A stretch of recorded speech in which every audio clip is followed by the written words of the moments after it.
Tēnā koutou, tēnā koutou, tēnā koutou katoa. Kia ora. Very special welcome to you all here today for these very special presentations of the Freemasons Scholarships.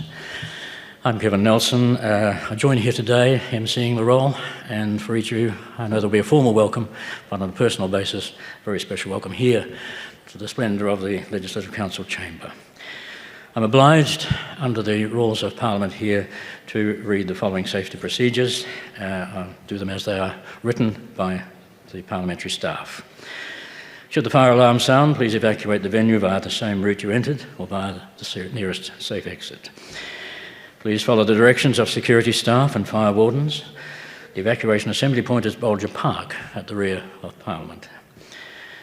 In the event of a medical emergency, please refrain from calling 111. Inform security or venue staff immediately. Security will manage any medical emergency within the parliamentary complex. In the event of an earthquake, drop, cover and hold until it stops. Please keep away from windows and other obvious hazards in the venue. Please remain inside the venue and wait instructions from the security staff. On arrival, you were issued with visitor stickers. Please ensure it's clearly visible and do not remove or discard it. Actually, for those recipients, I'm going to break the rules a little here, no one's listening, and that is that because of the photographs and so forth, could you put them somewhere where they're not visible? That's the recipients only, because it just makes it easier from a photography point of view. Toilet facilities for the Legislative Council chamber are located downstairs on the ground floor near the main entrance. All parliamentary buildings are smoke-free. Guests are only welcome to smoke outside the main gates on Maltaworth Street. Please switch your mobile phone to silent for the duration of the event. It might be a good idea to check that now.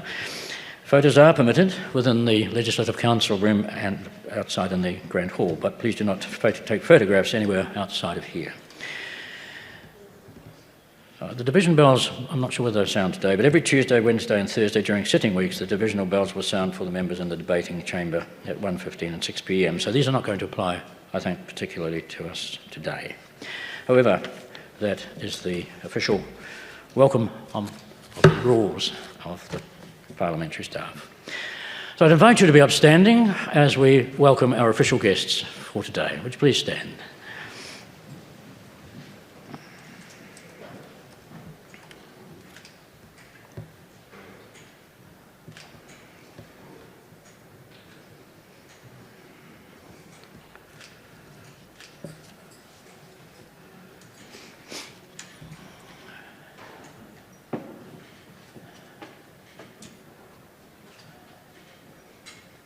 Over that side there.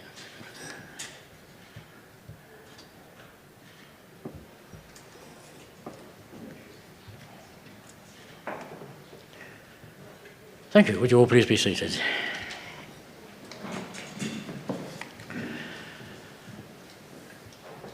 At the outset today also, and I talk directly to the cameras, this is being live streamed today, these presentations. There are those who, for circumstances, can't be with us, others who may be watching of interest also. So from online, a special welcome also to all of you. To commence our proceedings today and to extend, I'm sure, a welcome, it's my pleasure to invite Greg O'Connor, MP, to address us. Greg.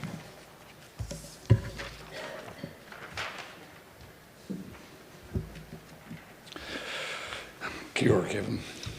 Te hei mori ora, ina mana, ina reo, ina marawaka, nau mai haere mai, tēnā koutou, tēnā koutou, tēnā koutou katoa.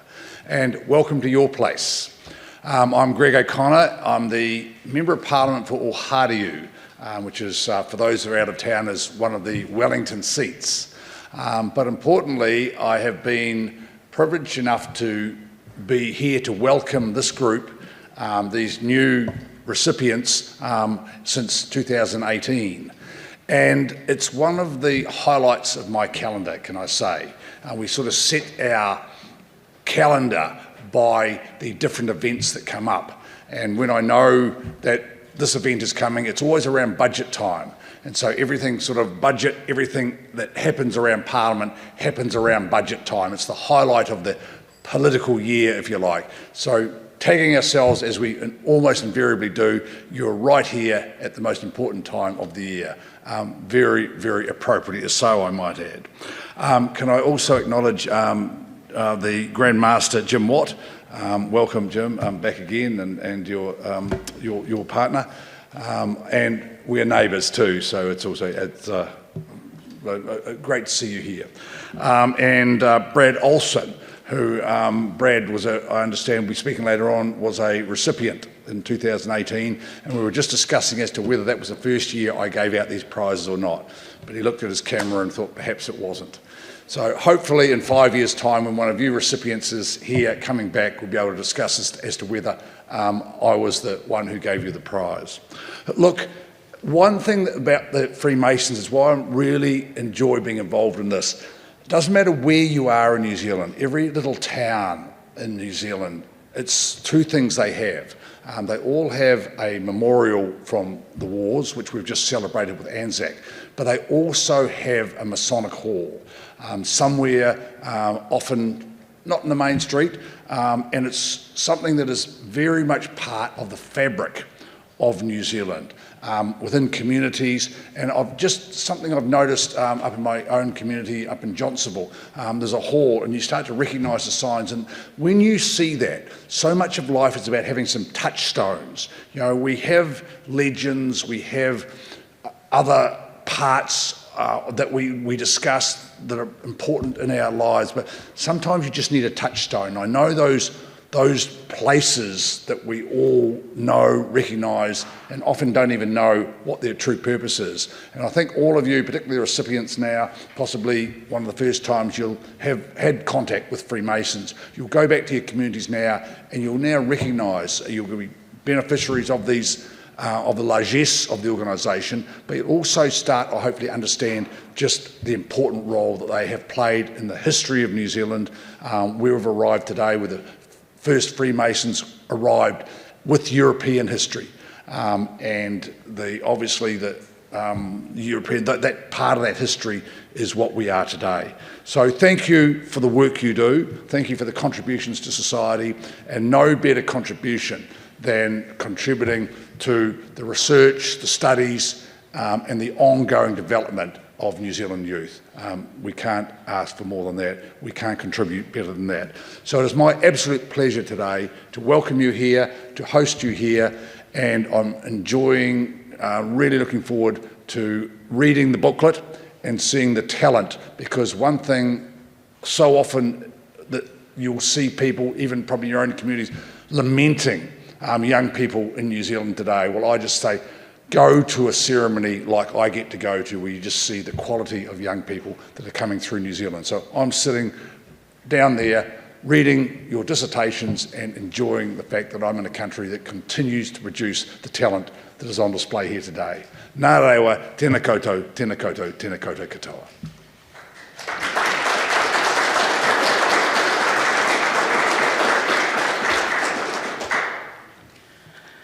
Thank you. It's now my pleasure to introduce to you all, Greg O'Connor has mentioned, of course, already, our Grand Master, Jim Watt. Grand Master.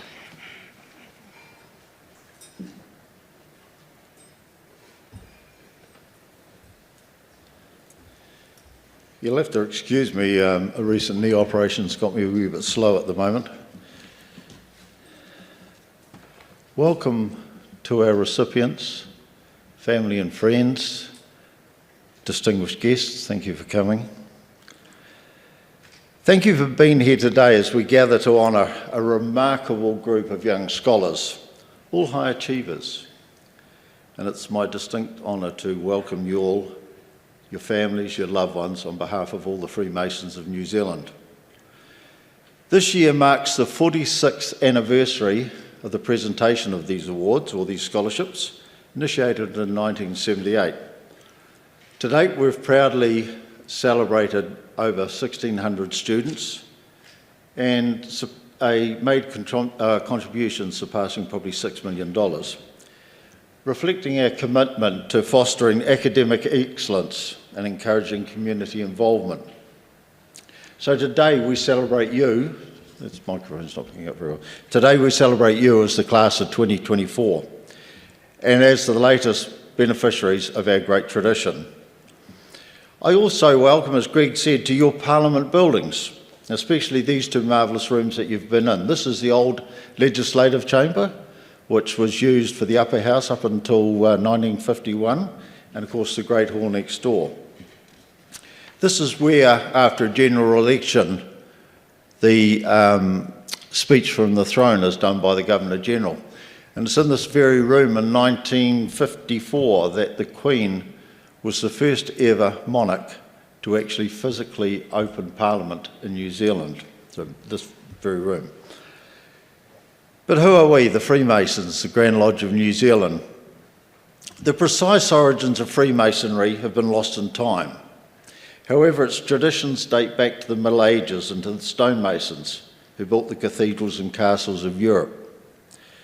These highly skilled masons formed themselves into lodges to protect their skills and the secrets of their trade, and to pass on their knowledge to worthy masons. And if I just stand out here, you will notice that I wear an apron that is stonemason wood. If I turn that up, that would be the bit that protects his chest. And I wear the corbett, which protected his cuffs or his arms. So we carry on the tradition of those stonemasons in our dress. Admittedly, he wouldn't have had all the gold on it, as he'd been a labourer, but that's the situation. In the 17th century, when the building of the castles and the cathedrals were coming to an end, masonry began to lose its operative focus. And worthy men who were not masons or craftsmen were accepted into the lodges. The first Grand Lodge was formed in England in 1717, and from there it spread rapidly around the world. The oldest lodge in New Zealand was here in Wellington, and it met in 1842, and it's met virtually every month since then.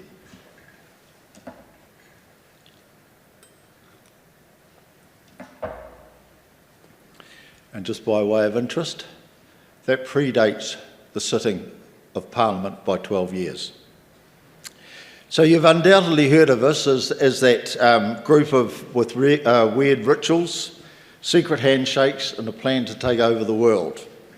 Well, I'm sorry to burst the bubble of the conspiracy theories. We have no intention of taking over the world. But we do have a series of words, handshakes, and signs that we use and can trade to our members. And you can find out about all these if you search on the web. Whilst I cannot show you, but I will tell you about our handshakes. From the 12th to the 17th century, of course, there were no diplomas, there were no certificates. So the handshakes were how we entrusted our members as they learnt their skills of the trade. So as they progressed up through the trade, they were given another handshake and another word, and that showed the level of the expertise. And obviously it protected the guild from imposters. We still use those same handshakes and same words today. And that's how we know each other's level of competency within Freemasonry. And if I meet somebody on the street and shake their hand, I know whether they're a Freemason or not. Nelson Mandela famously stated, "It is in your hands to make a difference." This resonates deeply with Freemasons. One of our biggest secrets is that each year we invest somewhere between $7 and $10 million into our communities. We support everything from aged care to world-leading medical research, from local kindergartens to disaster relief. It's our way of contributing to a better world. We are the largest private charitable provider of aged care in New Zealand. We fund medical research at the Child Health in Otago University, brain research in Auckland University, and of course the invaluable work conducted by our esteemed Professor Graham McCrow, who will speak shortly, on CAR T cell research here at the Milligan Institute of Medical Research in Wellington. It's worth noting that Freemasonry is the oldest and largest philanthropical organisation in the world, with over 150 recognised Grand Lodges doing exactly the same work and exactly the same things as we are doing today, supporting their communities. But today, we gather to celebrate the winning of a scholarship, or not just the winning of a scholarship, but to recognise the potential in each of you to lead and innovate. You stand where once stood leaders such as the Right Honourable Jacinda Ardern, Brad, our economist Brad Olsen, who will speak shortly, one of our alumni, scholars who have used their Freemasons scholarships to carve paths of significant impact. So you're all in good company, and your friends and family should be especially proud of what you have achieved and of the achievements that we are sure will lie before you. Now, it's often said that the young are our future, and I guess that's pretty obvious and an inescapable statement of fact if you really look at it. But it's often overlooked by us oldies. We tend to think that age and time in the saddle bestow wisdom and should, by that, give us respect. We struggle to understand you millennials and you Gen Zers with your bright ideas, youthful energy and positive enthusiasm. And worst of all, us oldies don't like change. Today's leaders, people such as myself in the position I'm in, we need to have the openness of mind and the courage to welcome, mentor and help foster our future's leaders, to pass on the baton of responsibility to people like you, all of you who have the ideas, the energy and the enthusiasm that we once had. So as future leaders, the world is yours. So get out there and start making a difference. But before you do, and before I conclude, let me relate to one of our Masonic teachings, that you should always hold dear to the land of your birth and infant nurture. So as you venture forth, armed with your knowledge and your expertise, remember where it all started. And when the time is right, consider how you can use your skills to benefit New Zealand. Winston Churchill once said, "We make a living by what we get. We make a life by what we give." So as you embark on your journeys, I encourage you all to live the life that embodies the spirit of giving, contributing to your communities and leaving a positive mark on the world. I want to thank you all for your attendance today, especially your families and friends that have come with you. I offer the congratulations once again of all the Freemasons in New Zealand. And as Greg just said, we all look forward to seeing where you will take yourselves in the world going forward. Congratulations, you all truly deserve to be here. Thank you.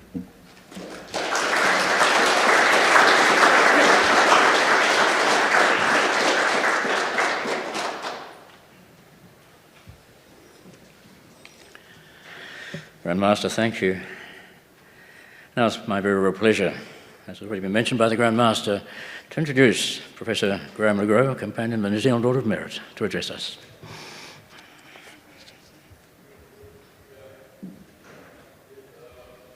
Thank you. Thank you, Grand Master. I'm really feel privileged to be here, and I've changed my talk about 10 times just listening to the wonderful words of Jim and just thinking about reading the book there, just the energy and the potential that has just been mentioned that is within all of you. And I thought that I'll just do a riff or whatever and ad lib a bit and just sort of talk a bit about how my journey has intersected with the Freemasons. And I really appreciated just understanding the history and the sense of purpose of the Freemasons. So I'm a boy from Blenheim. Didn't really understand the world too much, but I liked doing science. I found out I liked doing science. I wandered all over the planet in terms of trying to pass exams, get through university, deal with all the things that 20-year-olds deal with. I wanted to be a vet. I wanted to be a health inspector. It ended up going to about 4 different universities and in New Zealand. And then a miracle happened. I managed to get to some really grounded group of scientists who really taught me the craft, of actually what science is about what is the responsibility of scientists, how it's actually a public service, and actually science is needed throughout our communities. I went to America, worked at the NIH, where there's 12,000 biomedical researchers. I work with Nobel Prize winners as colleagues and and contestants and competitors. And I really got the great gift of how you work at the cutting edge of biological science. I'm an immunologist. So I really developed, I became this leading immunologist, golden boy, if you like, and together we formed a wonderful partnership over many years, discovering how the immune system works, which is now being unravelled or has been rolled out as new treatments, etc. And after being in this magical place at the NIH in Washington, DC, I thought, I can't do it because the condition of the scholarship is you've got to go back to your host country. Well, there was nothing back here in New Zealand then. There was no one really interested. There's a lot of talk for doing science and the kind of science I was doing. So I thought, well, at least I could join a drug company. No one in science wanted to join a drug company in those days. It wasn't academically sort of cool. So I joined a drug company. It's Novartis now. It's called Ciba-Geigy.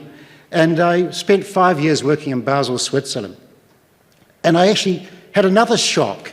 Drug companies aren't what we imagine they are. In fact, they're people by people like us who care deeply about making high-quality drugs. And I really learned about they worry a lot at a big company like Novartis, getting it right and not hurting anyone. Because if you hurt someone with a drug, it really just destroys the whole purpose of the thing, and they're held to account. But I learned a deep skill about making drugs which are blockbuster drugs and help a lot of people. And then became the inevitable thing, do I go back to New Zealand or not? And I'm sure a lot of you will face this. You know, you desperately want to get away, and you desperately want to learn more than what you can learn here. And then there's these things like a salmon. You think, do I swim back up the river to where I came from? And it will happen to you. And you've got to remember that and plan for this, because you start to realize that you're just one little thing, and actually you've been given a lot of gifts along the way. You started off with these fellowships, and a lot of other people will help you along the way because they'll be inspired by your youth, your vitality, and your excitement and your innocence to ask really exciting new questions about a topic.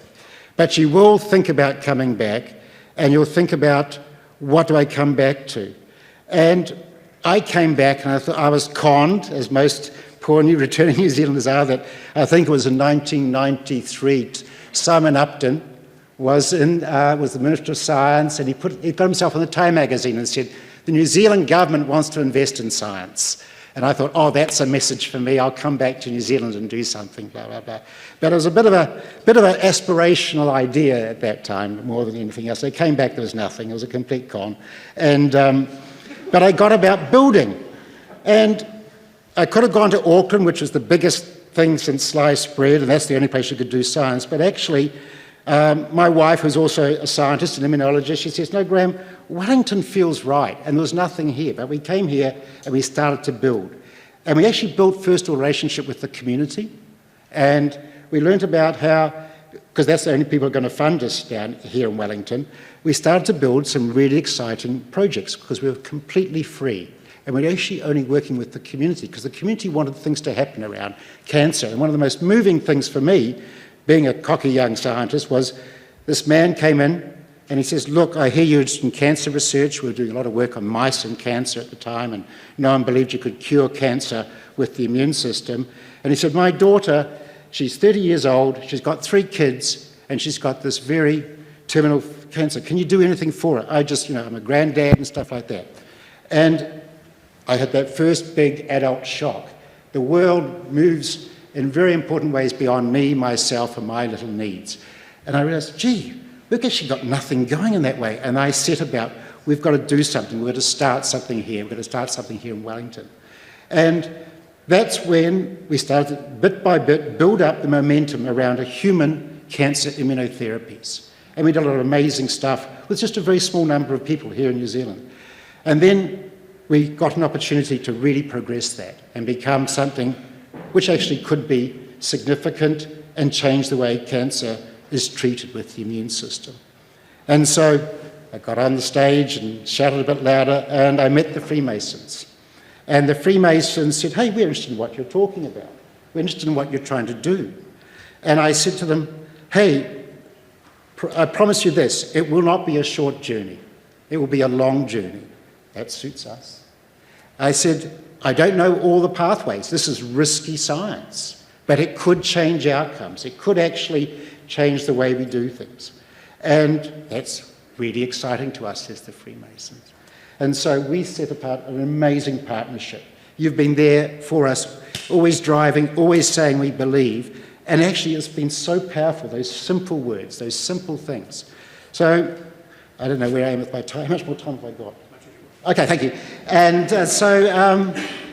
that has been a fundamental core. There's been a couple of other people, donors, who've really believed in us. Now we have politicians really believing us because it looks like a given thing now. Because remember, politicians, they're under stress. I'm not looking at you as you're just representing all political stripes. And I've worked with all the political stripes, and they're all good people and all the rest of it. But at the end of the day, they guard the public purse. They've got to do sure bets. It's the risky bets. That's really where you make a change in things. So it doesn't matter what science you do. So it's been a wonderful journey with the Freemasons, and it's been so powerful for energising the young scientists or the middle-aged scientists returning from overseas back to New Zealand, because we do need a home.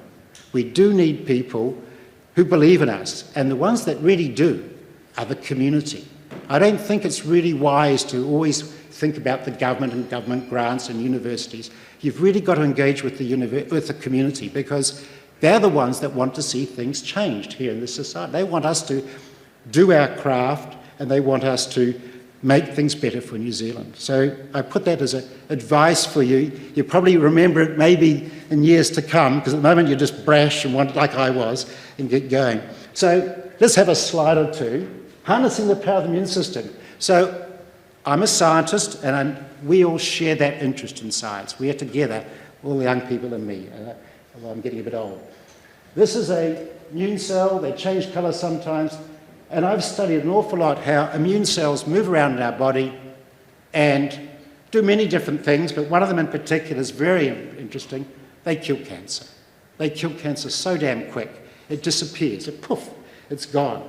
Now the trick is that it only kills the cancer when it's primed right, been set up right, and it's happy. And in fact, a number of cancers only start when your immune system gets a bit suppressed. So that's my craft, and harnessing the power of the immune system. And it's only now we start to put this into action. And it's starting with cancer, using the immune system to fight cancer, but it's actually progressing to other things now. We hope to dementia, to autoimmune diseases and things like that. So let's go to the next slide, which I'm empowered to do. Pat them down. And what did I want to say with this slide? I'm actually kind of intimidated by, because I've been reading the booklet there about you all. You know about so many things that I don't know about. But when we started, we didn't know how to genetically transform cells safely and put those cells back into humans 10, 15 years ago. But we now use viruses, empty ghost shells of viruses, to easily infect the T cells, make sure I point, the T cells of our body. I can bleed you, and then I can change your cells with reprogramming of the cells, and then those cells know how to fight a cancer and see a cancer of specific kinds in your body. We can only apply it to blood cancers at the moment, certain kinds of blood cancers, but we're working like hell to try and make it for solid tumours, for prostate cancer, for melanoma, breast cancer, things like that. Now, we have lots of tricks. I know how to fool the cells that they're inside the human body and just make them grow, and we feed them with hormones and things like that, and it's actually been 30, 40 years worth of work to be able to do that now, and it's just so exciting to see them just grow out of the wells, more or less. And then we condition the patient, inject them back in, they don't lose their hair, they don't have any problems, they get this injection, they feel a little bit fluey, and then they can be cured. It is amazing. This is just a transformational thing. Now, is that going to work for everyone? This looks really complicated. And this is where we have to think as science now. Society is asking us not to come up with the best and brightest and shiniest thing. That's academic. They're asking us to come through with real solutions. The trouble with that, that's $1 million therapy. It involves lots of people, lots of care, lots of, it's only for the elite, you say. So the thing we're really trying to do, and have been very successful doing here, with the, I did the wrong thing, didn't I? All that stuff, all that was on that slide, can now be done in here. The combination now in our scientific world of data science, technology, engineering, understanding biology, understanding our bodies and what our bodies need is so powerful. That all gets done inside that little unit. And that now becomes $100,000 cheaper therapy, which is much cheaper than current chemotherapy that was done here in the hospitals here. So that is amazing. And for me, I'm just thinking, wow, what can we do next? Well, people with dementia or certain neurological disorders, they're missing a certain hormone. Let's make a CAR T cell, that actually just makes the hormone. It doesn't kill cancer. You know, that's for the future. That's for you guys. Autoimmune disease, sometimes that's an overreactive immune system. Can we use these CAR T cells to go and reorder things? And these opportunities are really out there existing for you young scientists to do. That's just one dimension, but it's going to need so much in terms of the engineering, the data science, and also working with the community. There's a science around understanding what the community will accept, what seems safe. We've seen the examples of messenger RNA vaccines where science had to be just rushed in to save us from the pandemic. And look at the resistance, look at the misinformation, the suspicion. Some of it founded because things were rushed. They had to be rushed at the time. We need people who know the community, who can engage with and understand enough. It's so much important that we all work together as young scientists. And the thrill when you can actually do something. This lady's story is heart-rending. Her husband died of cancer. She had a 12-year-old son, and that was sad. And then she found, tragically, she was going to die of cancer, and this blood cancer. And she came along onto our trial. And she's as good as new now, and she's just so happy that she can look after her son now. That's just how meaningful this thing is. And she just gave me such a big hug. It was so weird to have this hug from as a scientist. And I think that's what being with the community is. Too often we're separated. We're doing something in the ivory tower, but actually has real consequences. And one of the wonderful things to try and do, you must stay linked with your community. And the Freemasons, I just really applaud you, because you are shy, you don't do a lot of chest beating, but you certainly make yourself felt, and you've made yourself felt here. And I really want to thank you and take the opportunity to talk about that. I had some other words, but I'm intimidated by you young people. You know more about that. Talk to me afterwards, but I think it's a long journey. I don't want to be a wise old sausage because I don't know what's ahead, how hard it is going to be to do science. But be relentlessly positive, build strong networks of fellow scientists of all the different disciplines, really enjoy yourself, and don't worry, just get on with it, because New Zealand certainly needs you, and the world certainly needs science if we're to survive on this planet. We absolutely need it, and everyone is needed. Don't be intimidated. Do your job. You've chosen it. Get on with it.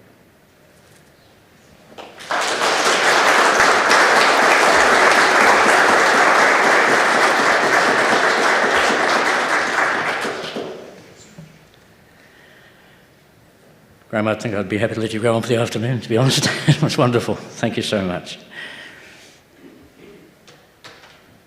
Well, we do come to that time, a very special time. Some of you have travelled some considerable distance to be here to receive these presentations, and I'm going to announce them as we go through them now.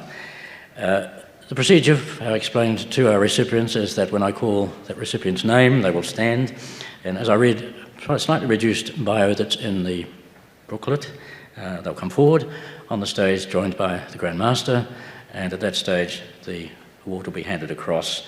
To those watching, there are some, from unavoidable circumstance I understand, who can't be here.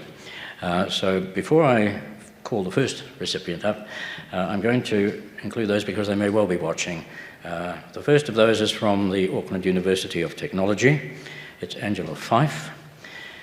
Now, Angela has recently completed a bachelor's degree in health science with a major in psychology at Auckland University, where she also contributes to the research project 100 Women, Healthcare Needs of Women with Mental Illness.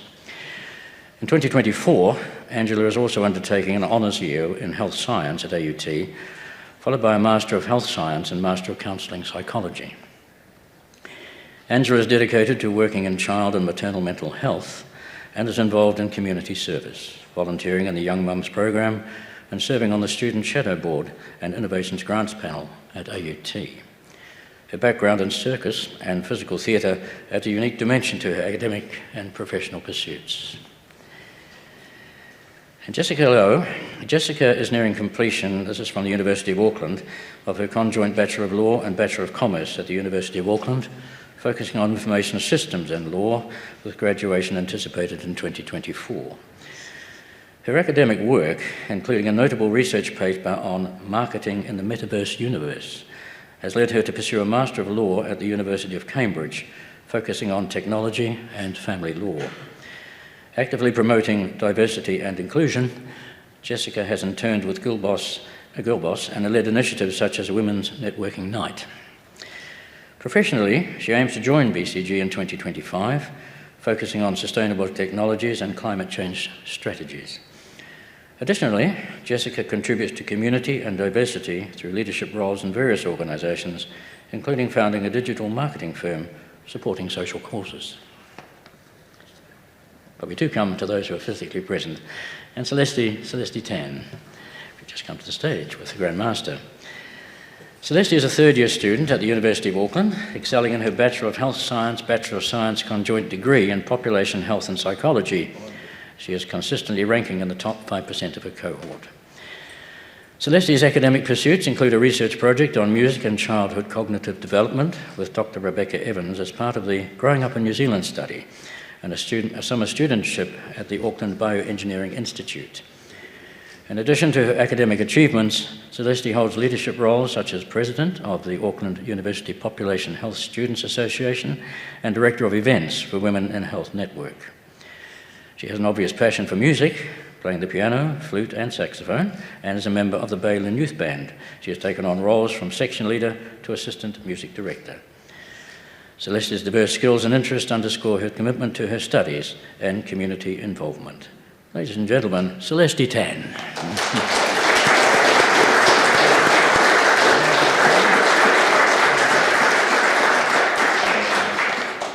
Now, Celeste, I'll ask you to go that side we'll get a group photograph of each individual university as we proceed.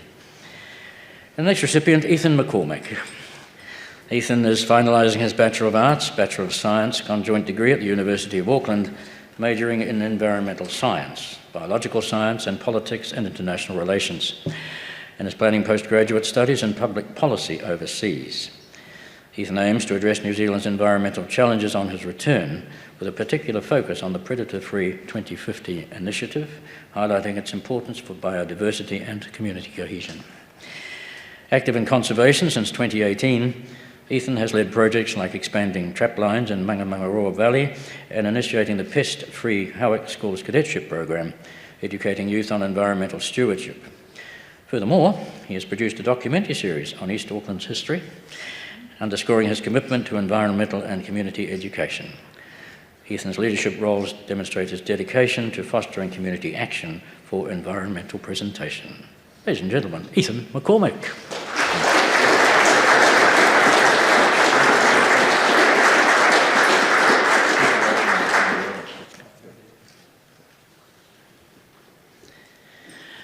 Another recipient who can't be here is John Hunt. Master, do you want to stay there while we read this one? Okay. John Hunt is a third-year PhD candidate at the University of Auckland, specialising in genome engineering and molecular biology. He completed his Bachelor of Science in Biological Sciences and achieved his first-class honours degree focusing on genome editing for gene therapy. His PhD research is dedicated to developing genome editing strategies for treating inherited skin disorders, particularly epidermolysis bullosa. Upon finishing his PhD in 2024, John plans to work as a postdoctoral researcher in New Zealand while seeking opportunities abroad to expand his expertise. He is committed to advancing scientific research and aims to contribute globally through scholarly publications and presentations, with a long-term goal of enhancing New Zealand's scientific and educational sectors. John is also involved in community outreach and education, mentoring undergraduates and organising events like the MOTAT STEM Fair and lab tours for high school students. His interests outside academia include board games, spaceflight and rock climbing. That is the presentation. And that is the total for the photograph, for the group photographer master. You can hold that, I'll hand that back to you.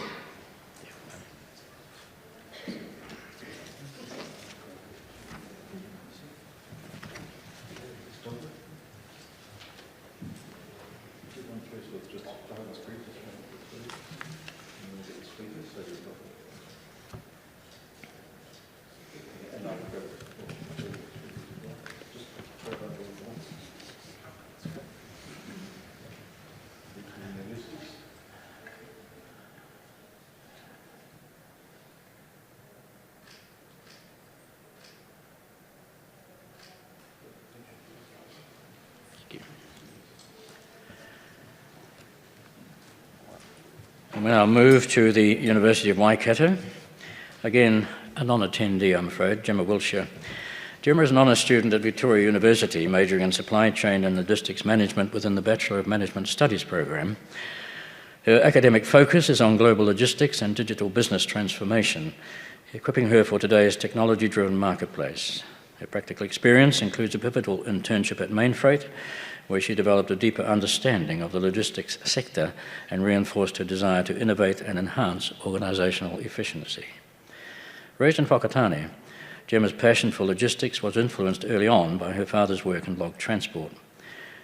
Beyond her professional ambitions, Gemma is actively involved in her local music community, playing in brass bands and jazz ensembles, and demonstrating her commitment to community service through her musical talents. Gemma aspires to work with leading organisations like Mainfreight and the Port of Tauranga, aiming to thrive in a team-oriented and dynamic environment where she can continuously advance her knowledge and make impactful contributions to the supply chain industry. But here today, Harrison Yin Si Tien. Harrison is finalising his Bachelor of Laws with honours at University of Waikato, where he is also engaged in advanced 500-level honours coursework. As a law clerk at Norris Ward McKinnon, he excels in family disputes, demonstrated by his win in the National Witness Examination Competition. Harrison is deeply committed to serving lower-income legal aid clients, further enriching his budding legal career. Beyond his professional life, he is president of the Waikato Mooting Society and vice president of the Asian Law Students Association, actively working to enhance diversity in legal circles.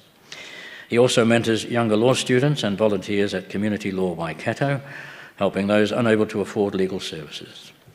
Additionally, Harris is actively involved in his local church, showcasing his dedication to academic excellence, professional development, and community service. Ladies and gentlemen, Harris Yin Si Tien.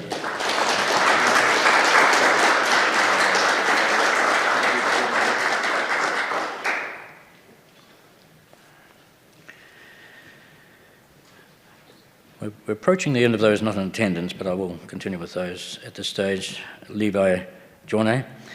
Levi is ambitiously pursuing a Bachelor of Management Studies with honours at the University of Waikato. With a focus on strategic management and leadership, Levi also intends to undertake a Master of Business Management.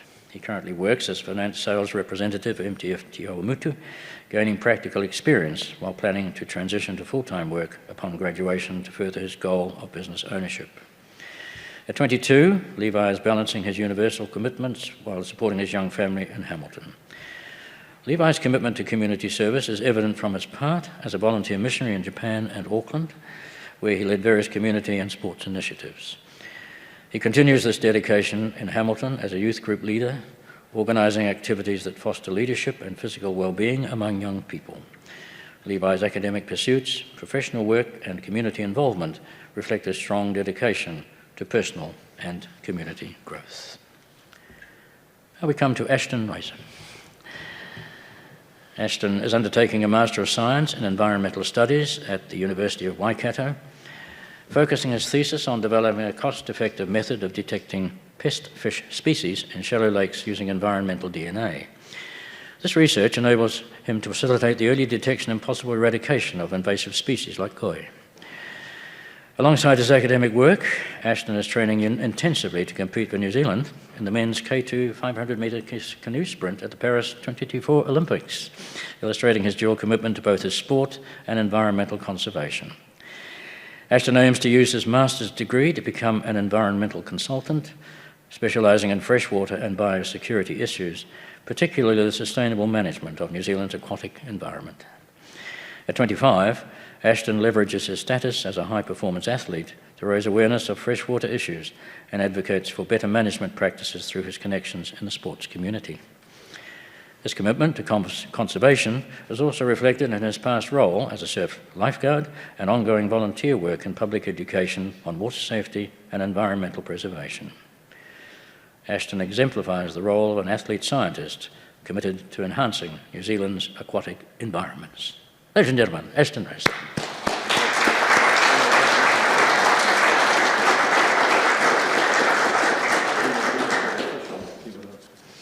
Completes the photograph then.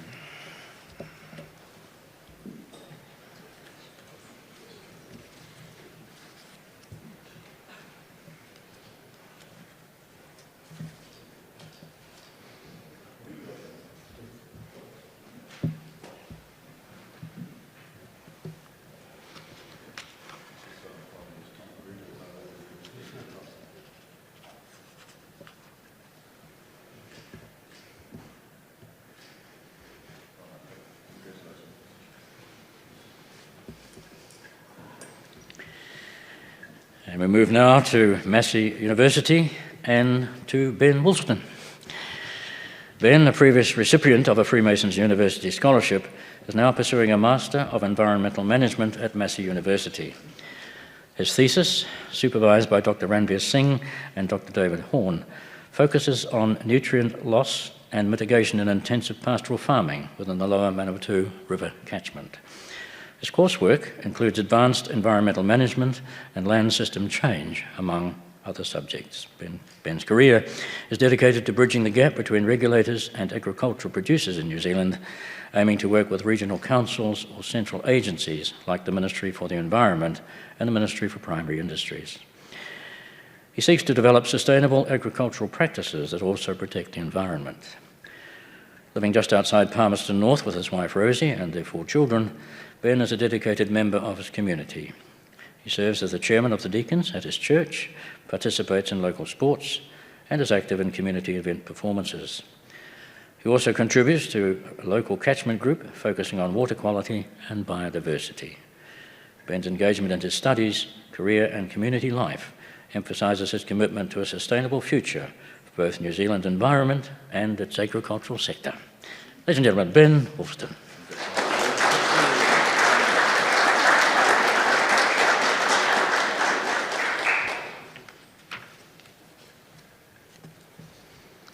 And now, Melissa Pronk.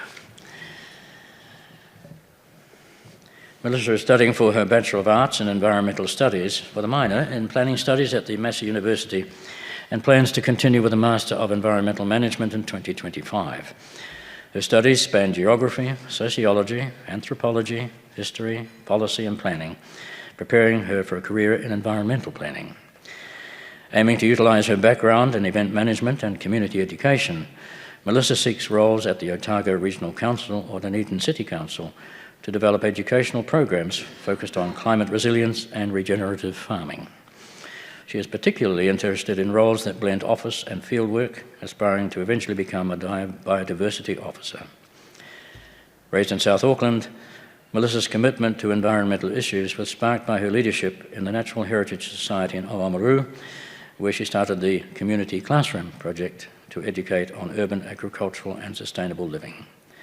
Balancing her studies and motherhood, Melissa is dedicated to improving her community's environmental health and resilience. Ladies and gentlemen, Melissa Pronk.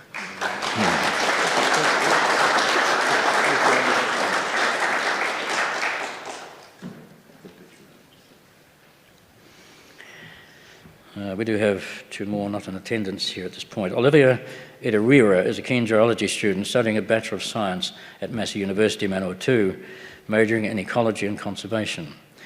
She plans to pursue a Master of Science in Zoology, aiming for the New Zealand Post-Antarctic Master's Scholarship in 2025 to specialise in penguin conservation. Olivia's career goal is to work in midlife and wildlife conservation, either in research or rehabilitation, particularly with the Department of Conservation or the Ministry for the Environment. Her interest in ornithology and marine ecosystems has been enriched by her volunteer work at the Wild-Based Rehabilitation Centre. Additionally, Olivia is active in community engagement. She founded a sustainable earring business supporting endangered species initiatives and is a key volunteer coordinator at the Massey Student Wildlife and Conservation Club, soon to become its president. Olivia is passionate about promoting global biodiversity preservation. And Kate Miller. Kate is a fourth-year student at Massey University studying for her Bachelor of Veterinary Science. She has shown particular aptitude for avian and exotic pet care, dentistry and surgery, and has completed additional coursework in clinical small animal dentistry through the University of Illinois College of Veterinary Medicine.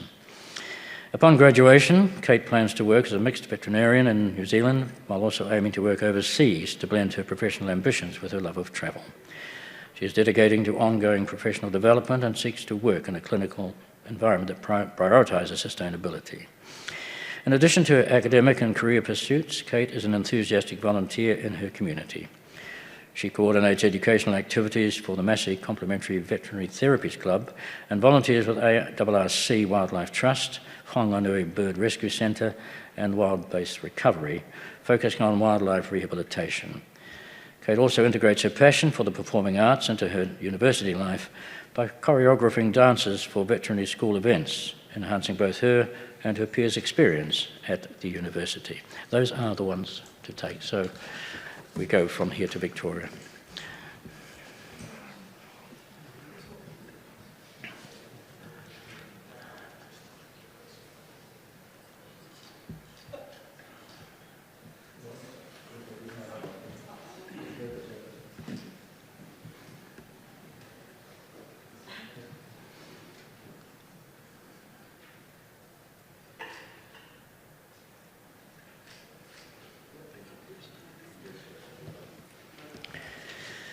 And so we move to Victoria University of Wellington and Dominic Drummond.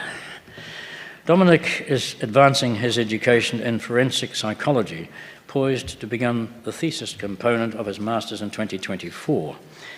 His research focuses on developing a trauma self-report assessment specifically for New Zealand, aiming to better understand the victim-offender overlap and enhance therapeutic policy and educational outcomes. Dominic is committed to implementing trauma-informed approaches with children and adolescents to prevent their involvement in the criminal justice system. His work is driven by a passion for early intervention and the transformative potential it holds for young lives. Dominic's extensive community service background includes teaching English to refugees with his mother, providing corporate governance services in Melbourne to assist migrants, and volunteering on the management committee of his daughter's daycare.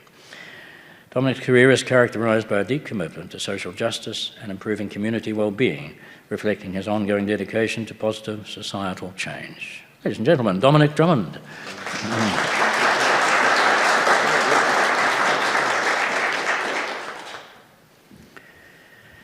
Catherine Bullock is not in attendance today. She's currently pursuing a conjoint Bachelor of Science and Bachelor of Music, majoring in Physics and Sonic Arts and Music Technologies. Her academic journey uniquely integrates the study of the universe with musical innovation, enhancing her expertise in both scientific research and artistic creation. In 2024, Catherine will embark on her final year of study, including a semester exchange at the National University of Singapore. Her future aspirations include a Master's in Astrophysics, where she aims to promote the mysteries of supermassive black holes, alongside a potential career in music production and freelance work. Catherine is also the founder and president of the Victoria University Women and Gender Minorities and Science Club. Her dedication extends beyond academia, as evidenced by her impactful tutoring, which has guided students towards significant educational and professional achievements. We move to Saskia Grant.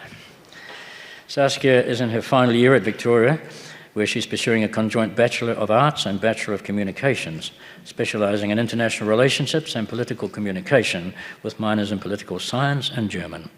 In 2024, she plans to enhance her German language skills, aiming towards postgraduate study and career opportunities in Germany. Deeply passionate about social justice, media integrity, and political engagement, Saskia is committed to addressing the challenges in modern media, such as polarisation and disinformation. Her participation in the 2023 flagship NZAA conference, inspired by the Centres for Asia-Pacific Excellence, underscores her dedication to global issues. She has achieved Grade 8 piano in Trinity College London and actively participates in music ensembles. Additionally, her academic and cultural pursuits are complemented by her current internship at Union ARD. Ladies and gentlemen, Saskia Grant.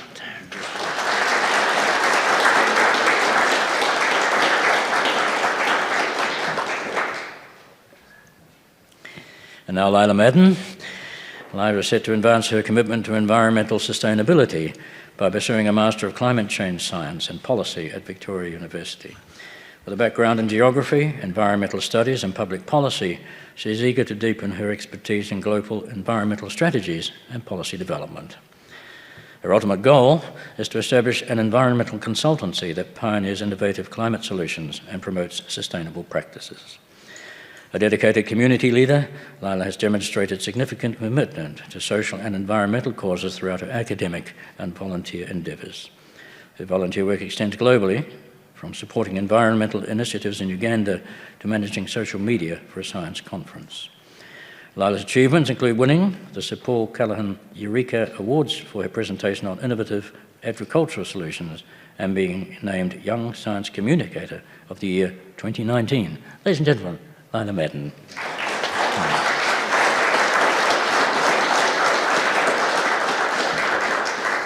And that's the Victoria.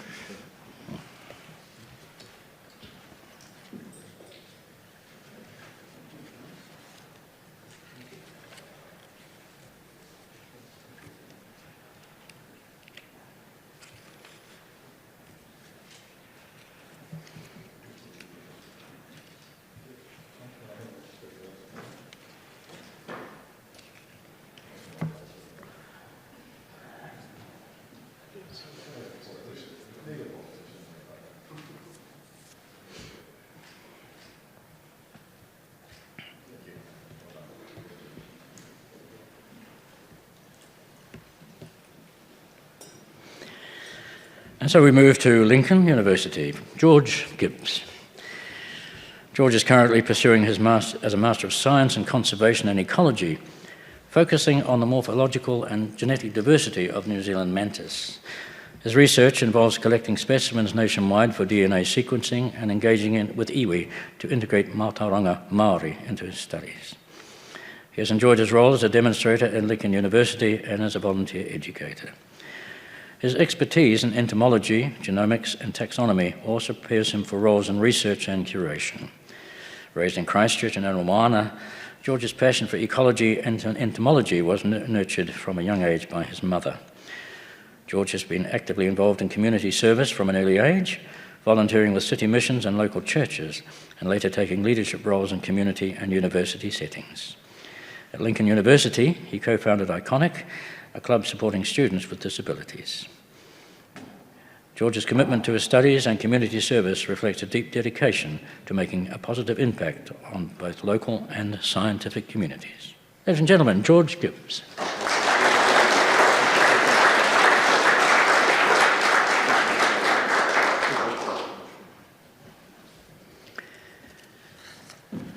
And that, of course, is a solo effort for Lincoln. Look a little lonely over there, George. You'll join shortly.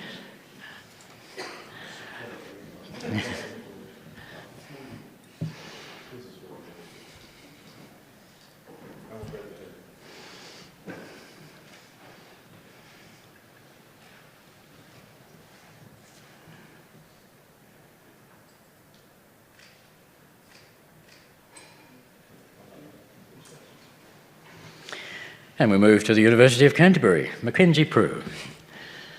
And Mackenzie is currently pursuing a Bachelor of Sports Coaching at the University of Canterbury, specialising in strength and conditioning with nutrition. Originally starting her studies in sports science at Otago University, she transferred to Christchurch, where she achieved a Level 6 diploma in sport, recreation and exercise with distinction from the New Zealand Institute of Sport. Upon completing her degree, Mackenzie is considering further her education with a Master's in Sports Science at the University of Canterbury, or entering the high-performance sports industry directly. From a young age, Mackenzie has been passionate about sports, viewing it as a vital component of physical and mental well-being and character development. She aspires to be a strength and conditioning coach or an athlete life practitioner aiming to help elite athletes. Ultimately, Mackenzie's goal is to open her own gym or training facility, creating a community that fosters fitness, well-being and personal achievement. Her journey reflects a commitment to combining professional ambitions with personal passions, aiming to inspire and support others in leading healthier lives. Ladies and gentlemen, Mackenzie Prue.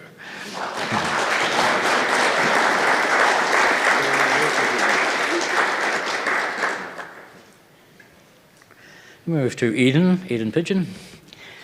Eden's pursuing a third-year student at the University of Canterbury, where he is pursuing a Bachelor of Science, majoring in biochemistry with a minor in chemistry.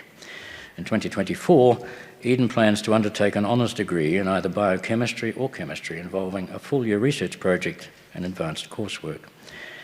Eden's career aspirations include several years of postgraduate study before entering the workforce. He is drawn to an academic career as a university lecturer and researcher. Alternatively, he is interested in working in pharmaceuticals, specifically in toxicology, pathology, or cancer research, fields that he finds both fulfilling and impactful. Beyond his academic pursuits, Eden is deeply involved in his community. He's been a first-class representative, engaging in faculty-wide discussions and supporting his peers. Passionate about martial arts, Eden has been practicing for 17 years, careful Grandmaster, and currently volunteers as a martial arts instructor, managing a group of volunteers. Additionally, he works as a maths tutor, helping students overcome challenges in their studies. Family is central to Eden's life. His commitment to his studies, career, and community is driven by a desire to make a significant positive impact in the lives of others. Ladies and gentlemen, Eden Pigeon.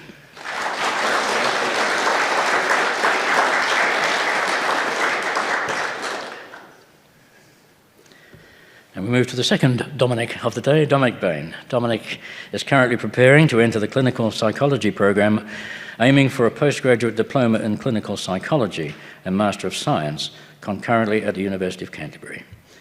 His MSc thesis focuses on improving biosecurity risk management in Aotearoa, New Zealand, integrating economic, environmental, social, cultural, and te ao Māori perspectives. His goal is to work as a clinical psychologist within Aotearoa, New Zealand, contributing to both frontline mental health services and broader systemic improvements. He is passionate about incorporating Western science with Mātauranga Māori, aiming to create equitable partnerships to enhance mental health and outcomes. In his community involvement, Dominic has demonstrated a commitment to multidisciplinary service and leadership. As a residential social detoxification worker and advisor at Whakarongamau Aotearoa, he has developed critical skills in mental health support. His volunteer work includes roles at Lifeline and Pillars, where he mentors youth and strategic contributions to the Christchurch YMCA. Dominic's diverse educational background and community service reflect a profound dedication to fostering health and resilience in individuals and communities through integrated and compassionate approaches. Ladies and gentlemen, Dominic Bain.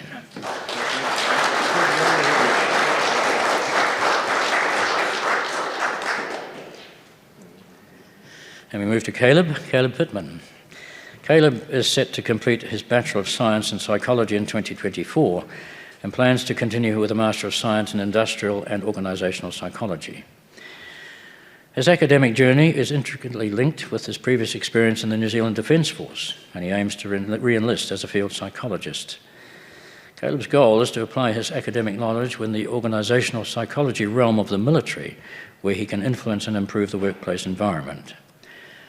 Should his plan to rejoin the NZDF not materialise, Caleb intends to pursue a career as an industrial psychologist in various organisations. His unique perspective, combining military experience with psychological expertise, positions him to make significant contributions in any workplace. His career in the NZDF took him to the Solomon Islands, East Timor and Iraq, where he engaged in community and combat situations that profoundly shaped his worldview. These experiences solidified his commitment to serving others and drove him to study psychology to further equip himself to support and understand people in high-stress environments. His extensive field experience and academic pursuits are geared towards improving lives through dedicated service and applying psychological principles. Ladies and gentlemen, Caleb Pittman.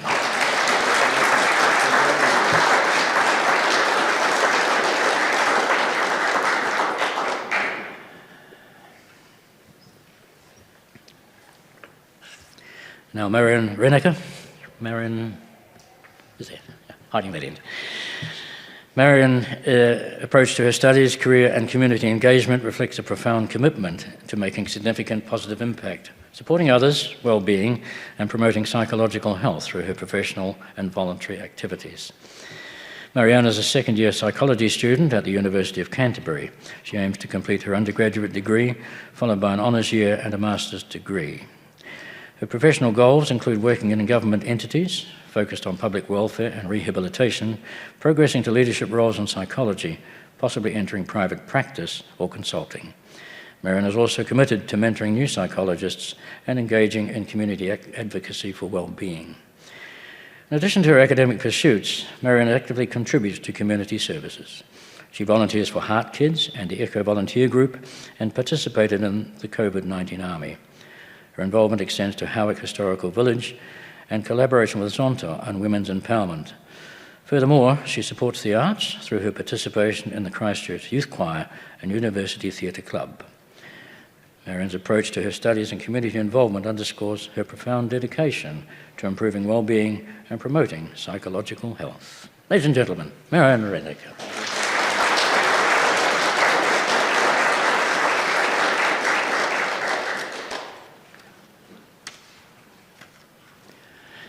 And we move to Frederick Coleman. Freddie is Britain. Freddie is currently involved in the Bachelor of Engineering with Honours program at Canterbury University, majoring in chemical and process engineering with a minor in sustainable energy. Initially planning to pursue an honours degree in chemistry at Otago University, Freddie shifted to engineering to integrate his passion for chemistry with additional interests in physics and mathematics. Freddie's studies now include exploring fluid flows, industrial level separations like distillation, and sustainable energy solutions complemented by his background in physics. Freddie aims to leverage his dual background in chemistry and engineering to advance his career prospects in the field of chemical and process engineering.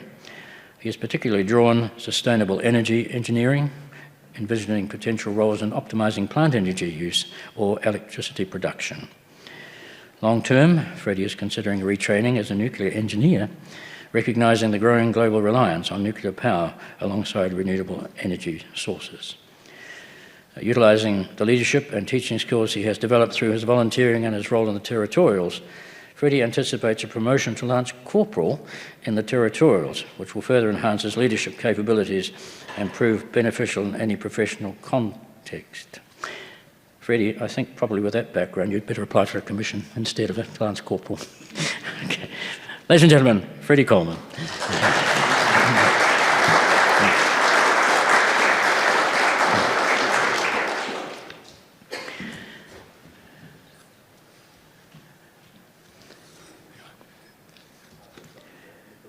I think a seat up there would be appropriate. Thank you. It's a long hall there, Grandmaster. And that is the University of Otago. You okay, I want a break. Grandmaster has been recovering from a major operation, and I know we've had words beforehand that he may well be pushing himself at this point. So perhaps at this stage, Grandmaster, if we could leave you seated and we'll have somebody else.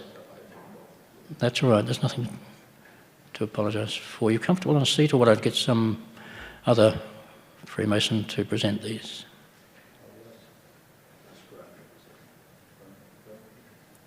Would you continue on with the presentations? Would that be appropriate? No, it's not apologies, Grandmaster, we understand fully. However, that is all the photographs. We have photographs as well. Perhaps if the Grandmaster has time to recover, we'll reintroduce the group photographs after we've completed the presentation. So if you would stay there, Graham, please. If you could stay there. that's just the University so far of Canterbury. So if you just retire back, we'll have photographs with the Grand Master after, assuming we can get a time for him to just recover a little. Indeed, perhaps recovering. Do you wish to retire for a moment, Grand Master? Yeah, okay. Well, you do that in the time you feel comfortable doing so. I'm going to move to the University of Otago and to Eleanor Dunn. Where's Eleanor? Now, Eleanor is an aspiring cardiologist and dedicated researcher set to commence her full-time PhD studies in 2024 at the University of Otago, focusing on Māori health advancement. She will balance her PhD with part-time medical studies. Eleanor's research ambitions are aimed at bridging the gap between scientific inquiry and compassionate patient care, with a particular interest in non-communicable diseases such as coronary artery disease. Her commitment to healthcare equity is evidenced by her extensive volunteer work and her plans to collaborate with Médecins Sans Frontières. Despite the demands of her studies, Eleanor has held significant roles in various organisations. She serves as Vice President and Health and Safety Leader of the Student Volunteer Army in Otago, Secretary of the Myalgic Encephalitis Information and Support Services. She's actively involved in multiple research and community outreach initiatives.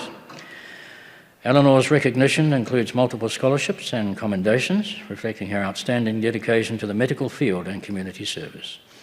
She has been nominated for the 2024 University of Canterbury Young New Zealander of the Year Matatahi o Te Tau Award, underscoring her impactful contributions and leadership in healthcare and research. Ladies and gentlemen, Eleanor Dunn.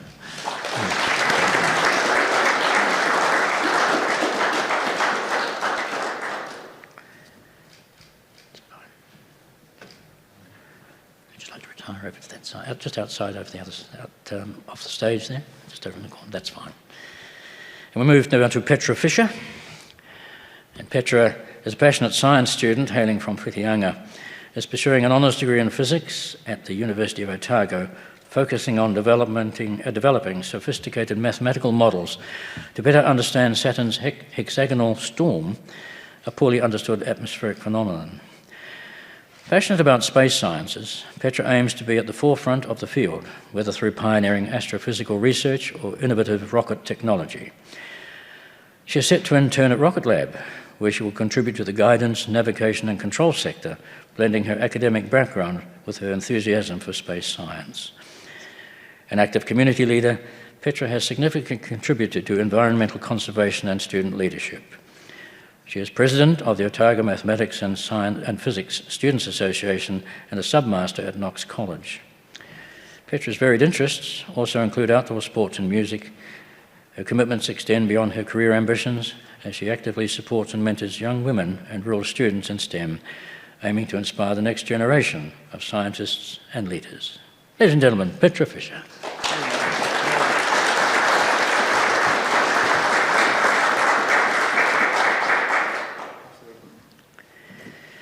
And we move to Yanni Duplessis. Yanni is currently completing a Bachelor of Science, majoring in psychology and neuroscience at the University of Otago, and is diligently working towards entering the prestigious Otago Postgraduate Clinical Psychology program, aspiring to complete a Master's and a Diploma in Clinical Psychology by 2027. Driven by a deep-seated passion for community mental health and well-being, Yanni has been actively involved in various community engagement initiatives. As the eldest child and only daughter of her family, leadership has been a natural role for Yanni. She honed these skills as a peer support leader at Rotorua Lakes High School. Her commitment to community service is also evident in her volunteer work with the Rotorua Multicultural Council and her leadership roles in projects such as the Making Aotearoa Home Initiative and the Rotorua Race Unity Hui. Currently, Yanni volunteers at the Te Whare Tawharo shelter, providing support and advocacy against sexual harm. Her dedication to improving community well-being underscores her belief in the transformative power of giving back and engaging with her community. Ladies and gentlemen, Yanni Duplessis.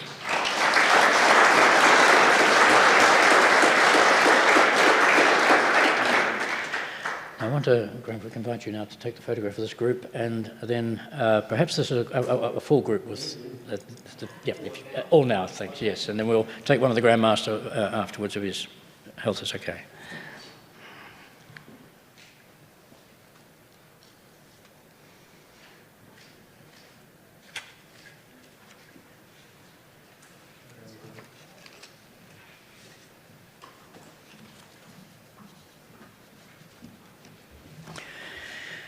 We have these awards here, as you'll see explained in the booklet, the Orake Scholarship. Zach Kaur is not able to be here today, but his award is as follows. Zach's pursuing a Master's in Automation and Robotics Engineering with a vision to enhance the field of philanthropic robotics, such as developing nanny robots, wheelchair assistants, and firefighting robots. His career aspirations are grounded in his desire to use technology to create safer, more inclusive environments and to extend the benefits of robotics to underserved communities. Zach's personal background significantly shapes his community involvement. Having grown up in foster care, he has dedicated over a decade to advocating for improvements in the care system. He is a founder and board member of Voice, Whakarongo Mai, a charity aimed at improving the care experience for children in state custody. Through his role, Zach works to enhance strategic partnerships and management decisions to better serve care-experienced youth, driven by a profound commitment to preventing others from enduring the hardships he faced. The Lawson Smith Education Trust Scholarships. Rachel Given. Now, Rachel is in her 4th year of veterinary studies at Massey University, nearing the fulfilment of her long-held ambition to become a veterinarian. Amidst the rigorous demands of her degree, Rachel finds solace and relaxation in fabric arts, such as crocheting and sewing. These creative pursuits not only serve as a productive outlet, but also provide a crucial balance to her intensive study schedule. In addition to her studies and hobbies, Rachel is dedicated to community service. She volunteers as a student leader at the Massey SPCA desexing clinic, a vital facility that offers affordable spay and neuter procedures to the Manawatu community and supports cat rescues as far as Wellington. And her involvement extends as far as creating a Discord server for second-year veterinary students, a project initiated during a scholarship summer program. Since moving to Palmerston North, Rachel has also engaged actively with the Community Christian Church, participating in worship leading for night services aimed at the youth. She is enthusiastic about the prospects of receiving a scholarship, which would further enable her to make a significant contribution to animal welfare and her community. Ladies and gentlemen, Rachel Giffen.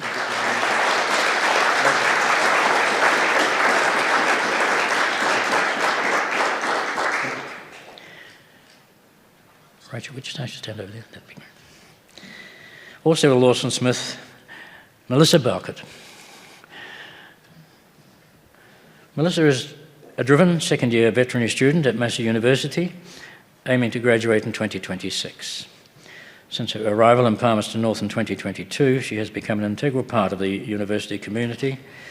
Melissa works as a receptionist at the Massey University Recreation Centre for Manawatu and is also a proactive member of the Massey Wildlife and Conservation Club.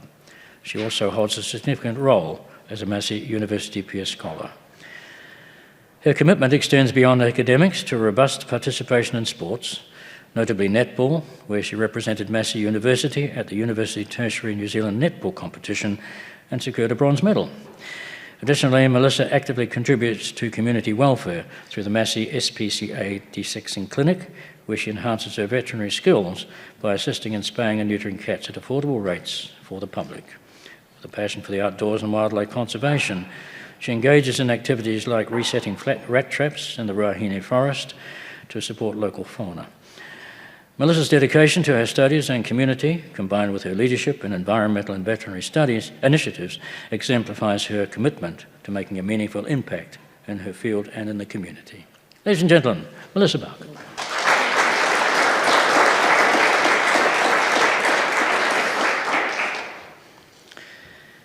And also in the Lawson Smith, Isabel Cronenberg. Isabel is a 4th-year veterinary science student at Massey University and deeply passionate about animal welfare and veterinary medicine. From a young age, growing up in a Dutch household in New Zealand, Isabel was drawn to animals. This early fascination motivated her academically and personally, leading her to pursue a Bachelor of Veterinary Science.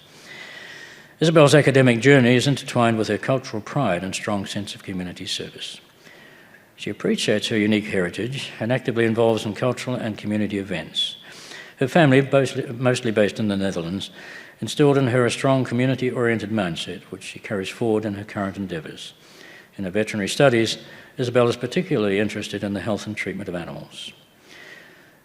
Isabel's commitment extends beyond her academic obligations. She's actively involved in community service, from local tree plantings to volunteering at bird rescues and participating in the Massey's SPCA dissecting clinic. Looking forward, Isabel aspires to work in a mixed veterinary practice in a rural setting where she can impact both companion and productional animal health. Ladies and gentlemen, Isabel Cronenberg.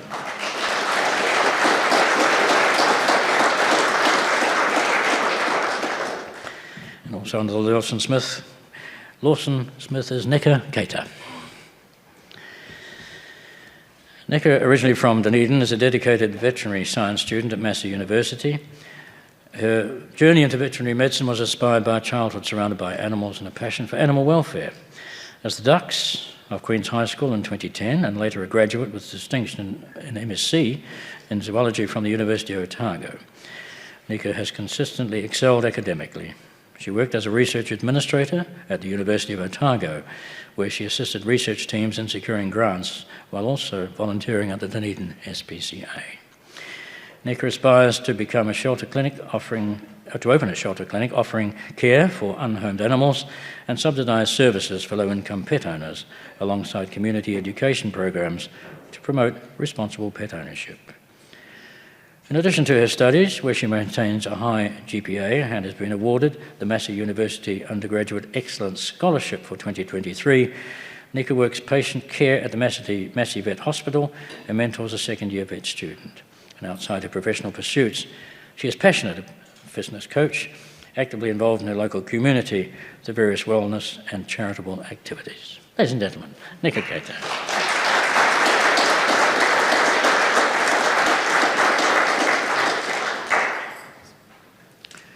If we ask you to join, Graham, that's the group of the Lawson Smith.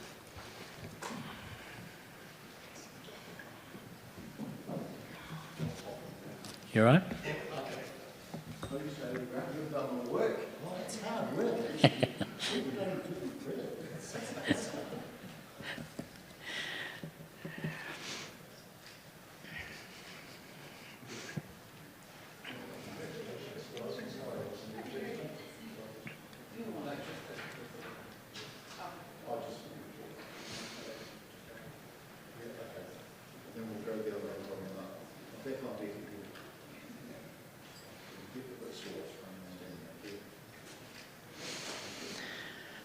And Grandmaster will complete the others after the other ones are done. We move now to the Heartland Bank Freemasons Scholarships. There are 3 of these awarded in the northern, central and southern parts of the country. And the first of these is Samuel Rankin. Samuel has demonstrated a strong commitment to both community service and academic excellence. Since 2021, he has served as a Coast Guard volunteer radio operator, managing everything from routine maritime communications to critical search and rescue operations.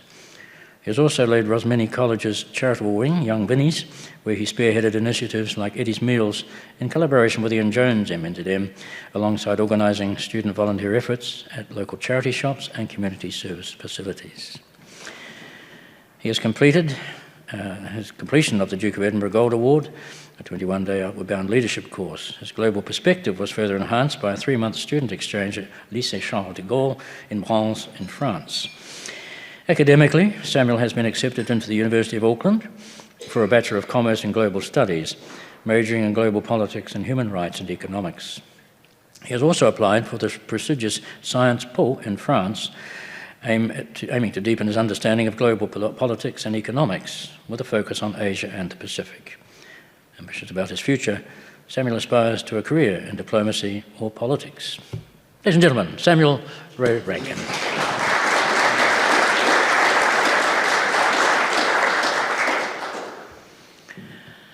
And now Penelope Noble.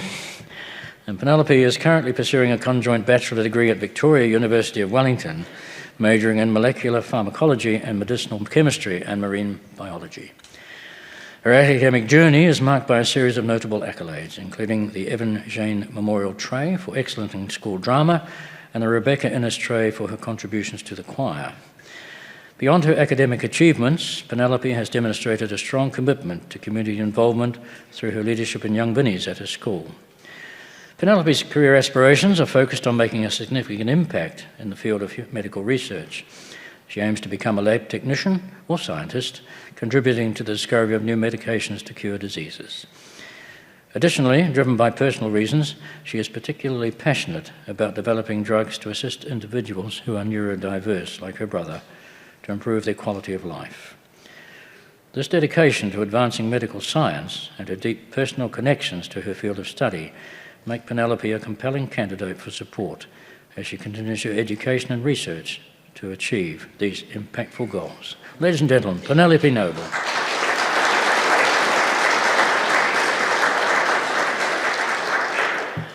And now Isabella Masisco. And Isabella is an aspiring student at Otago University, set to major in psychology, while undertaking additional studies in management, marketing, education with disabilities and sociology. Throughout her 7 years at Cromwell College, Isabella actively engaged in a variety of roles that underpinned her commitment to both academic and community excellence. She held numerous leadership positions, contributing significantly to the arts and sports, exemplified by her tenure as the Cultural and Arts Prefect and Head Student. Her involvement extended to regional initiatives, including founding the first Central Otago and Queenstown Lakes Student Council and serving on the New Zealand Student Council. Isabella's community service includes nearly 200 volunteer hours, earning her top volunteer honours from the Student Volunteer Army. Her efforts in community leadership and advocacy for arts and student support were recognised with several awards, including the prestigious Laser Family Lead and Inspired Trophy. Her career aspirations focus on integrating her passions for New Zealand's primary industries, supporting diverse learning needs, and applying her creative skills with human resources to foster inclusive and healthy work environments. Ladies and gentlemen, Isabel Masisco.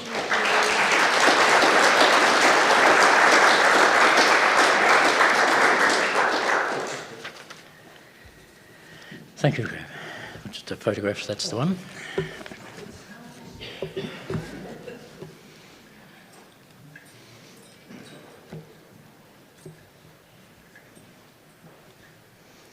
No one's been left out, have they?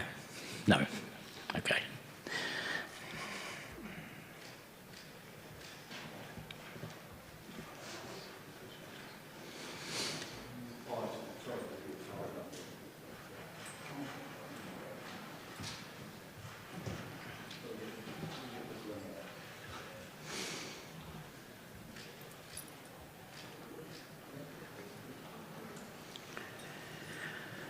That completes the presentations as they stand at the moment. Thank you very much, Professor Graham, for stepping in.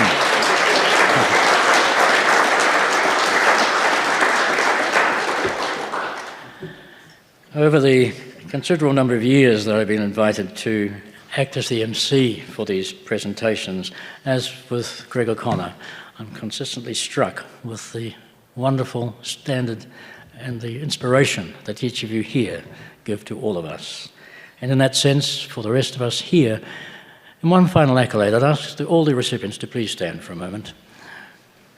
Ladies and gentlemen, I give you the students and their presentations for 2024.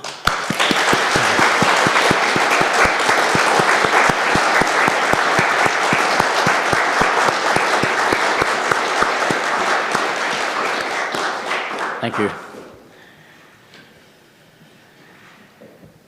Well, it's now my pleasure to introduce an alumni of Freemasons University Scholarships. And Brad, I worked it out, I think you worked it out with me just before we started, that I must have introduced you in 2018, if I'm correct. So please, come forward to present to us. Kia ora koutou katoa. Wow, I think is all I can say. As both a past recipient and as someone who likes to think of myself as trying to get somewhere, I'm a little bit blown away by all of your achievements. So firstly, congratulations. Secondly, trying to give an address after hearing all of that is quite a tall order. You heard from a leading cancer researcher before who said that they felt a bit intimidated.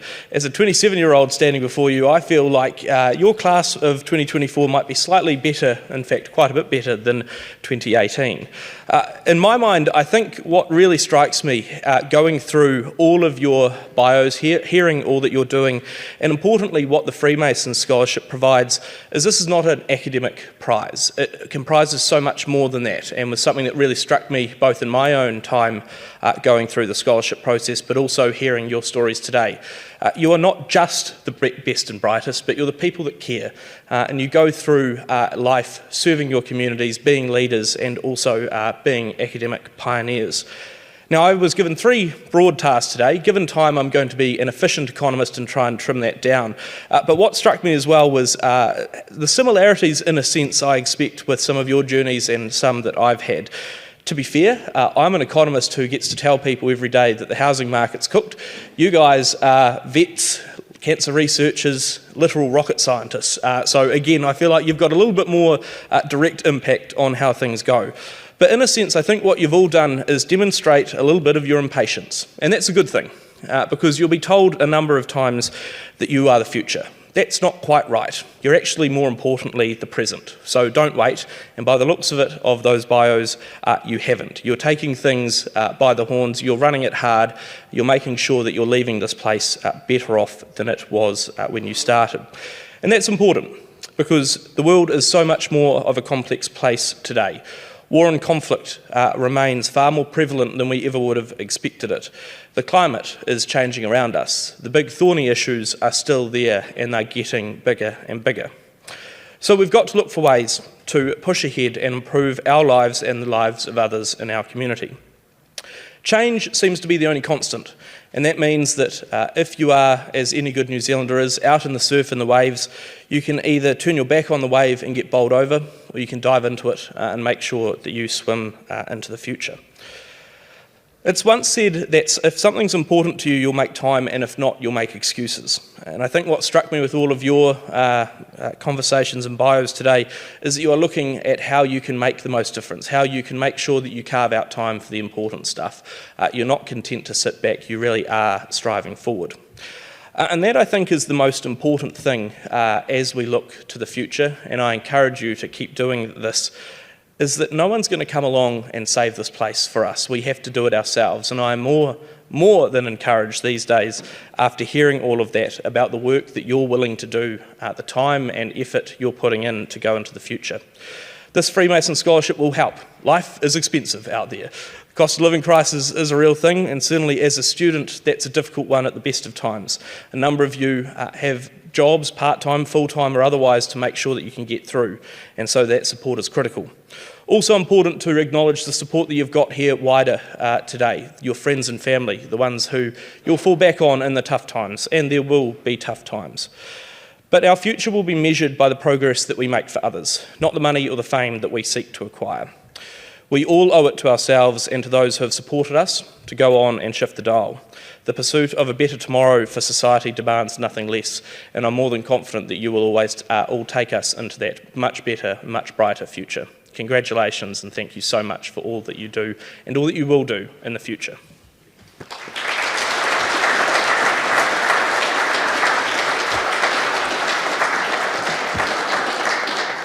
Brad, thank you. And now it's my pleasure to speak on behalf of the recipients to invite Ben Woolston to return to the stage.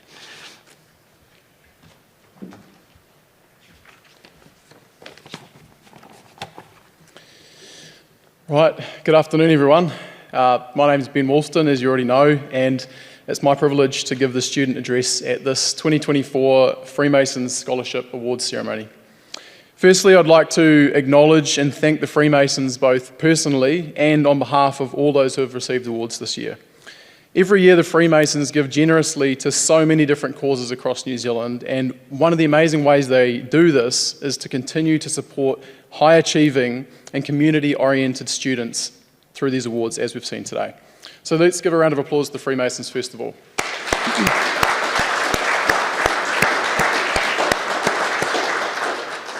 Second, I'd like to extend a huge thank you to our hosts and guest speakers for today. It's an honour to hear from such a high calibre of people as we have, and this includes the MP Greg O'Connor for hosting this event, Professor Graham LeGros for his wisdom, Grand Master Jim Watt for his encouragements today, and Brad Olson for his valuable insights. So let's put our hands together again for these honoured guests.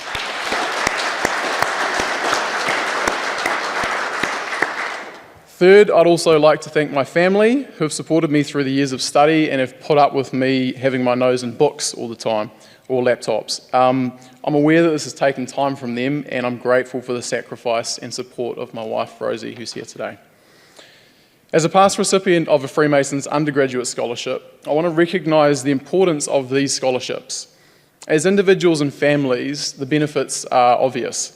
My wife Rosie and I have 4 young kids at home, so I understand how the financial burden of study can definitely weigh heavy at times. However, these scholarships are a recognition of the hard work you've all put in to your studies and the investment that you've made in your respective communities. Well done to each and every one of you here today.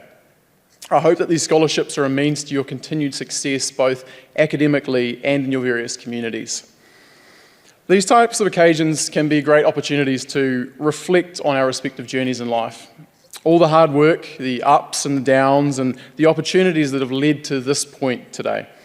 I thought I'd give you a brief run through of my journey so far and what motivates me each day. So I was brought up in a small town called Martin. There's probably some of you here might know where that is, some of you might not. I was never a standout student at school, and I only really turned up to eat my lunch and to play instruments and music.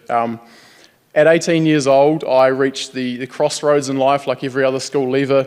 Do I work? Do I study? Which way's up? All of those sorts of big questions. And the decision for me was made when I had a head-on car accident, which nearly ended my life. I spent several life-changing months recovering from this, and along the way I landed a job in the environmental space, managing a native bush revegetation project. Through this experience, I found what I was passionate about and decided to take the leap back into study. After 3 years, a pandemic, 2 children born and some student debt, I completed my Bachelor of Science in Environmental Science and Ecology at Massey University, finishing in the top 5% of my class. Following this, I began working for Regional Council and resource consent monitoring. And as it turns out, I missed the challenge of study, and so when an opportunity arose at Massey to undertake my Masters of Environmental Management and to dig into some awesome research, I took it. I also want to take this opportunity to finish by speaking to what motivates me to get out of bed each morning, to put in the hard yards at work and study, to pour out my energy and time at home, and to invest in those around me. This motivation comes from knowing and trusting that there is a God who has made all things and given life to every person. It's knowing that He sent His Son, Jesus Christ, to die on the cross for me, and having the assurance that when this life ends, there's only something better to come. This gives a context to life where all the best things, money, happiness, freedom, possessions, and family, will never give a lasting fulfillment or purpose or enduring comfort. As someone once said, "You have made us for yourself, O Lord, and our hearts are restless until they find rest in you." That's what really drives me to use my time as best I can every day, to work hard at whatever comes my way, to pour myself into my family and into the people around me, knowing that there's more to life than the best things the world has to offer, money, fame, and power. This life is only a preparation for an eternal destination. As Jesus Himself said, "What do you benefit if you gain the whole world but lose your own soul? Is anything worth more than your soul?" So, to my fellow recipients, guests, and hosts, I would ask you to all contemplate what motivates you, what gives you fulfillment in life, and what gets you out of bed each morning. In conclusion, I wish again on behalf of the recipients to offer our thanks to the Freemasons for their generosity and support towards all of us here today. To all of you students, take a moment to appreciate all the work you've put in to get here today, but also take the time to appreciate and thank those who have so generously given this gift to you. Thank you.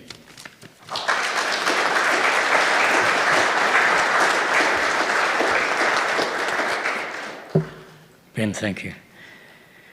We're coming to the close of the proceedings here in the Legislative Council chambers, but at this time a very pleasant duty to perform, and that is to invite Grandmaster, are you able to, you're okay, to come to the stage, and we have presentations to make to Professor Graham LeGros, to Graham, and to Greg O'Connor's retired. Has back to, yes, he had another appointment. Please. I'll just kick you off the podium. First of all, my apology for a few moments ago. Penny's been telling me for quite a while that I'm no longer 10 foot tall and bulletproof, and maybe she's right. It was starting to get a bit sore standing there while I was standing there. Look, I just wanted to share something else with you today, because Graham said something before about longevity of research and where you're going as young people leading into the world. 20 years ago, a Professor Russell Snell in Auckland came to the Freemasons and said, I've got this idea that we can identify the gene that caused Parkinson's. So we gave him funding, and we've been funding them ever since. And the other day, a group of us were in Adelaide. Now, what they found out was that the sheep's brain is very similar in a number of ways to the human brain. And obviously in New Zealand, you're not allowed to genetically modify animals. So they started modifying a flock of sheep in Australia. It's been going on for 20 years now. And we're in Australia the other day, and they told us we may have finally identified the gene that causes Parkinson's. But as a byproduct of that research, we believe that we're on the process of finding a gene that causes Alzheimer's, to such an extent that a big research organisation in America called Cure Alzheimer's has now overtaken the funding of that from us. We'll still continue to support it. So where I'm coming to with this is that you've got dreams. And if you take those dreams, it's going to take time. Russell had a dream 20 years ago. And as I say, when we were in Adelaide the other day, his dream was finally coming to a bit of fruition. So it's going to take time, guys, but congratulations on all you've done. Like Graham, like Greg, I've been at these now for about 12 years, and every year I am truly amazed at how you have fitted so much into your lives. Congratulations for all you've done, and for whatever you do, make certain you keep contact with us going forward, please, because we'd like to hear how you've done. Now, I've got a couple of presentations to make. Graham, I really think that after you have to take over the job from me, I should include one more. Hey, listen, we've got a great working relationship with you at the Local Institute. Thank you very much for coming today and speaking. It's just something for you to say to the time. Thank you very much. Thank you very much, Freemasons, and thank you all for inviting me to this thing. It's been wonderful. Great to have you. Thank you.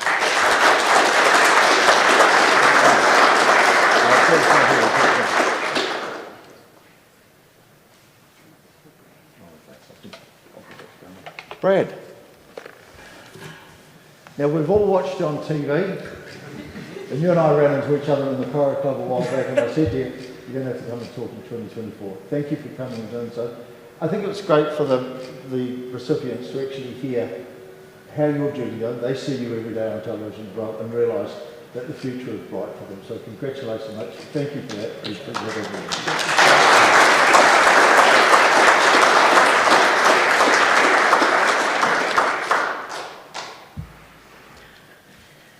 Grandmaster, thank you.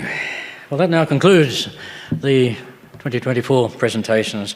I'm going to invite all those, barring the recipients, to retire from the Legislative Council chambers to the Grand Hall and join in that time of refreshments and family. They'll be joining you shortly, but I invite you now to stand and retire, and we'll be with you in a short time. For the students, recipients, there'll be group photographs in here now, so that will take care of that.